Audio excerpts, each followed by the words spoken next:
Hey everyone, welcome back to another battle. We're looking at a 2v2.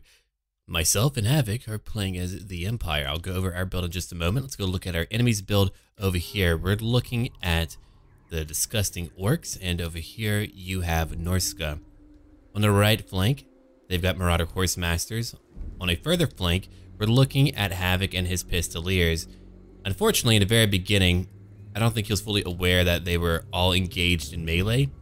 If the Pistoliers are allowed to shoot and harass, they can do a great job. They have a speed of 92, and they can take shots 24 times. That's quite a bit. Over here, the Moon Howlers, a regiment of renown, could easily be broken if they are shot at. They already have 5 kills. They can do a pretty good job at taking down Pistoliers. So I do tell them about that and to move these two groups back. That way they can shoot at that group of Moon Howlers.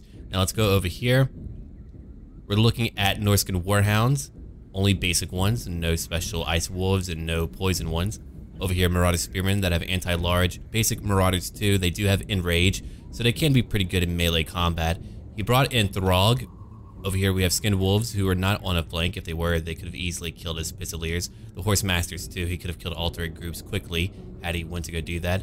And a War Mammoth that has a War Shrine. What's unique about it is that it has a cool ability here. Favor of the Ruinous Powers, giving nearby units plus 10 to leadership. Let's keep on going.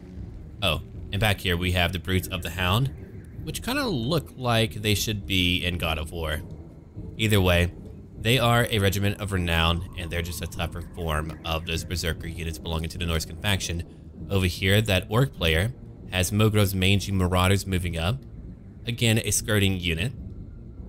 Over here, nasty Skulkers that are hidden.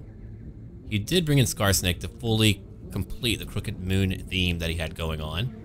So right now, it's kind of like the Norskins and the Orcs have allied to fight against another Imperial patrol, which is good because last time we played the Beastmen and defeated the Empire. The Crimson Killers are very strong. They only have 45. They are anti-infantry. They have high armor, high leadership, and they just do a lot of damage. I mean, they're armed to the teeth, baby. Let's go look over here. Broken Tusk Mob, which is Orc Boar Boy Biggins. Again, a tongue twister, how fun to say. Armor piercing, and they have a bonus versus large, which is very good. And then a Ragnarok Queen, a very powerful large creature. My goal is to try to beat them down and to try to focus fire on them. Some Black Orcs, Goblin Archers too, more nasty Skulkers. And on the Vanguard, we're looking at some Goblins that have shields by default. Let's go look at what we have over here. So, Havoc brought in 2 groups of Knights of the Blazing Sun. He wanted me to be the main infantry force while he had just a lot of skirmishing and ranged units, which he did bring in. So I brought in 2 groups of great swords. I brought in a light wizard, 4 groups of handgunners, one being the Silver Bullets. And back here, I've got a general of the Empire on horseback. I didn't have that much gold. On the left flank, the Royal Altdorf Griffites, a anti-large group, a regiment of renown, a much stronger form of Dimgriff Knights. And on the front lines, I have cheap spearmen. That not all of them have shields, but 2 of them do. One has no shields. And let's go look at what Havoc has right now. He brought in the Royal Altdorf Griffites too. 2 companies of them. We've got a general of the Empire on foot that could easily go awry if he's actually beaten in melee combat. I mean, if we go look at what he has right now, we're only looking at 450 to his weapon strength and armor only of 85. He brought in a lot of handgunners, 4 groups total. No silver bullets at all. On the front lines, we're looking at 2 groups of halberds, actually 3 groups, and 1 group of spearmen with shields, and that's what he has. And now, let's begin to fight. There's a lot for me to go over, because there's a lot that's happening for the entire battle.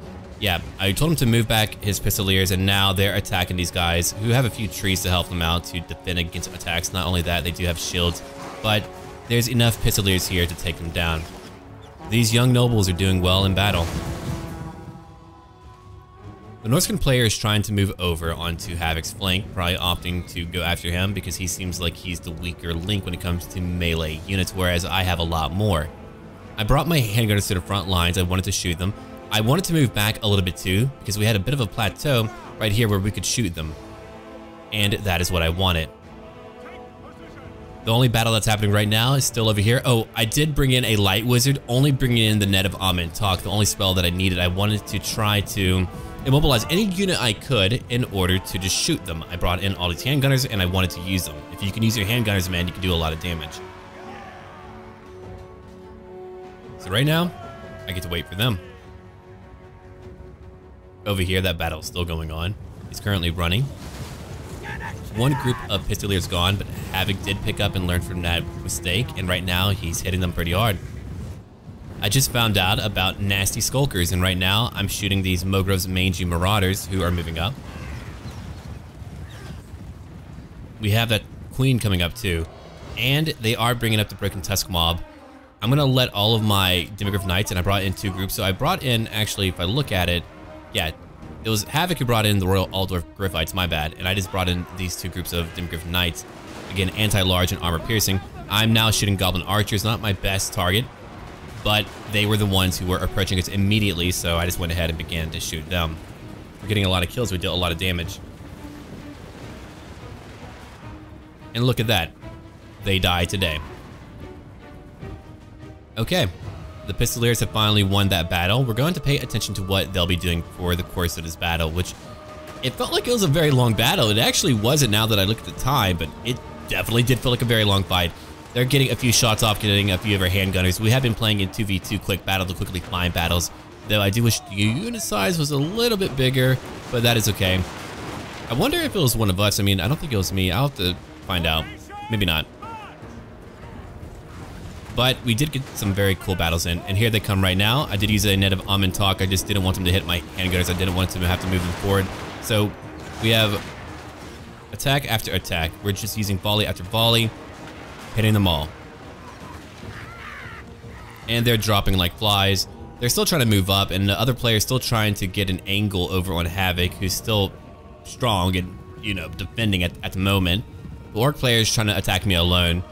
Probably not the best idea. I've already weakened a lot of his cheaper units. I mean, they are pretty expendable. Here comes Havoc now with all of his Pistoliers. You look at it, 24 kills and 11 kills. They're now moving up. I think they are better now than they used to be, whereas like they're actually worthwhile to bring in. I don't know about Outriders yet. He's still moving up. Here comes his, oh, here we go. He's already beginning to shoot at the Marauders who have shields. I mean, they are meant to be expendable. They are meant to be on the front line. I'm moving a few over here to help him out because I knew that they would hit me a little bit too. If you look at it, where I'm shooting at the Marauders as well, weakening them, getting rid of that buffer of health they have in the very beginning. So I'm now bringing in my Royal Altdorf Griffites. Oh, my bad. I did bring in a group of them. So now you know. Now we all know. I'll have to look at that carefully in the future. So let's go over what's happening right now. So the Crooked Moon player is now attacking me on a very wide front, which is kind of interesting. He doesn't really have the power to go after all of my knights. I mean, had they both focused on Havoc, I could have just relocated too. Here comes that Norscan player charging at Havoc right now. He's got his General of the Empire right in the middle of the lines, which means they're not very likely to break. Thrall could easily beat him, but over here we're looking at his own Griffites who are warding off the Horsemasters are, let's see, or are meant to be. Horsemasters are now throwing weapons, their javelins and spears, whatever you want to call them. I suppose javelins for sure, right? Let's go look at that. It doesn't actually tell you. But yeah, no, those are javelins. Oh, that guy's having a bad day. I don't think he'll be getting back up now that he's been shafted. Let's go look now. Here comes that War Mammoth that has a War Shrine. That's going to buff up all of the infantry. Unfortunately for the Marauders, I mean, they alone are not enough to break through these lines. So far, those Halberds are doing a great job at beating them. I'm bringing in my own General of the Empire, going after these Marauders over here. I brought in some Spearmen to help out. They did hit my silver bullets, at least a little bit. Or I thought they did. Yeah, my guys are pretty tired. I'm now going to use a net of Talk on that Arachnarok Queen. Over here, I brought in my Altdorf Griffites and my Demigryph Knights, and we easily destroyed the Broken Tusk mob. So there's my net, and now I'm letting all my handgunners, or as many as I can, go after that Queen. That Queen is taking a lot of damage, 150 armor, but we do have armor-piercing damage. So that was the big goal, was to go after him and do all that damage. They're now moving up to fight me. I'm going to be moving up my infantry right now, my flagellants, my spears, whatever I can. I've got to keep them well protected. If we go look over here at what he used right now, let's go look at that real quick. Stand your ground, plus 36 to melee defense, plus 16 to leadership. Not to mention he also has a hold the line, plus 4 to leadership, and 100% to charge resistance.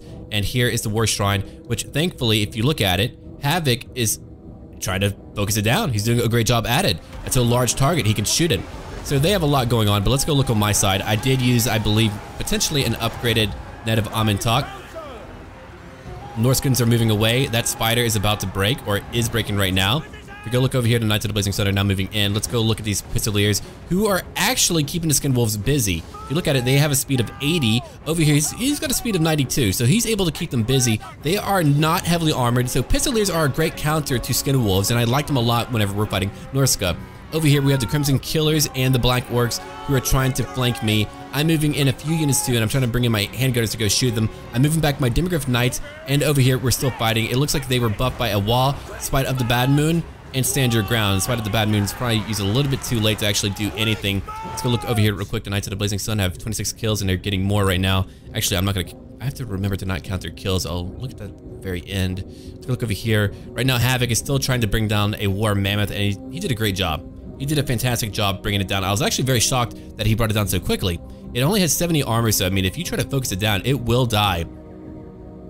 Over here, the Halberds are still fighting these Marauder Spearmen. It looks like they are losing that fight right now. But on other fronts, it looks like he is holding up. The Knights of the Blazing Sun are moving in.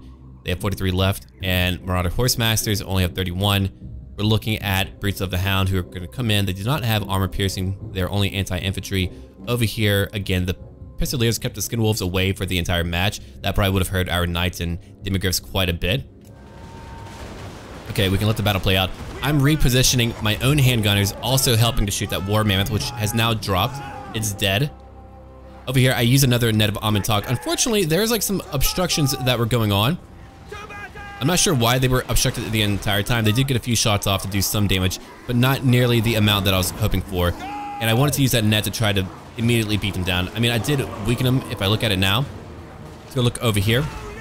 I'm still fighting. My General of the Empire still going. I did use Foe Seeker and Deadly Onslaught. We broke the Warlord's Boys, the Regiment of Renown. They have 45 kills. I mean, they are pretty tough. Over here, the Pistoliers are being destroyed by the Rusty Arrows. I think melee would have been better to use at that point. Fortunately, again, he kept the Skin Wolves busy the entire time. Probably a bad call on that player to actually bring out the Skin Wolves. I mean, they would have been much better over here going after my ranged or his ranged units. Now we have blue and red orcs, which they look pretty cool together, charging at us. And they're still being shot point blank, which was a very cool sight. That was actually very cinematic for what it was. And if you look at it over here, Havoc even got Throg. He shot the hell out of Throg. So I feel like Havoc has done a very good job playing as the Empire. He's a very reliable ally in this fight. I still have my Light Wizard. We'll be going after the Queen momentarily. Yeah, we just kind of outplayed him. We were able to work together and really destroy everything and dismantle them. So now we have all of our shots going after that Arachnarok Queen, which is about to go down. I have all my units just trying to pin it down right now. It's about to fall apart. And there we go. No more arachnophobia. No, that's actually still real. Let's go look now. The spider hatchlings caught me off guard initially. They were used before. They were meant to kind of clutter up my range units, and they did. But now we're just kind of moving over the map. We destroyed the orcs. Only 11 kills for the black orcs. I don't know if any of the Crimson Killers made it out, and if they did, they're off the map already. Over here, we have Brutes of the Hound, who are still fighting. 100 leadership. They are unbreakable. They will just fight till the very last, and that is what makes them so effective. If they were used potentially in a squishy place where they could have gotten into some of our infantry, they would have had a much easier time. A lot of these guys broke, but Throg is gone, so they're not going to get ahead. I bring my handgunners over here. Again, we keep everything very organized whenever we play the Empire. That's what we're good at. And here's my silver bullets. And we won the battle. That's it. Okay, 224 loss for me, 350 loss for Havoc. We were actually super satisfied with that battle. We thought we did a great job at just being able to counter our enemies and beat them down. My Spearmen held, my Flagellants got some kills, my Great Swords were able to get a lot of kills in without actually taking a lot of damage. My Handgunners were the pinnacle of my tactic here. My General of the Empire, 59 kills. My Light Wizard was not meant to get kills, only just use a Net of Amantok, which he did. 30 kills for my one Altdorf Griffite group. 31 for my other Demigryphs. My Silver Bullets have 72, and they're so good. I mean, they deal magic damage too, so they're incredibly good. That Crooked Moon player, only 16 kills for the Crimson Killers, 11 for the Black Orcs. I mean, I had a build here that was meant to shoot him down. If he was not able to take down my handgunners, he was not going to win that fight. And then over here, a lot of archers. He just did not have the range capabilities. I feel like maybe having a Doom Diver or two would have been better. He would have been able to dictate range a little bit more. And then over here for Havoc, not a lot of kills for the handgunners, but it's really not fair to say. I know if it was Gimli, he would say it still only counts for one or whatever, but he did focus on the War Mammoth, and he also went after Throg, and so that is really where a lot of that damage went to, and those were very important targets to take down. His halberds were able to hold the line, and that's really what he did. His pistoliers, I mean, once he got a handle on keeping away those skin wolves, he did a great job at that. I mean, that is a lot to micromanage. I don't know if I would have done a better job. I have no idea. Now, his Knights of the Blazing Sun did a great job. 170 over here, 55 over here, 104 for the Royal Altdorf Gryphites. So that's really good too. For the Northern player, no kills for this. Oh, wow, look at that. None at all. And so, I mean, they now cost more. They were not used the entire time, and they're so powerful. Over here, the War Shrine Mammoth, 39 kills, but taken down quickly. I don't really like that one too much. It costs way too much for kind of a buff that I don't really need in a battle like that. Because, I mean, they do get buffed over time with their passive ability that has 3 stages. Marauders, I mean, he didn't really bring in enough to break our line. He brought in a lot of fodder, which was not a great idea. He didn't really have the tools to actually break our line. If he actually used Skin Wolves to go after our ranged units, it probably would have been a much different story. So he could have flanked us and done a little bit more with that. Same thing with the Orc player. If they all hit one side, we probably would have had maybe a harder time. I'm not too sure. I mean, we did have a pretty good setup, a lot of men on the field, and my army was barely touched. All right, thank you for watching. Leave a like down below if you did enjoy this part, and let me know what you want to see us play in the future. And as always, until then.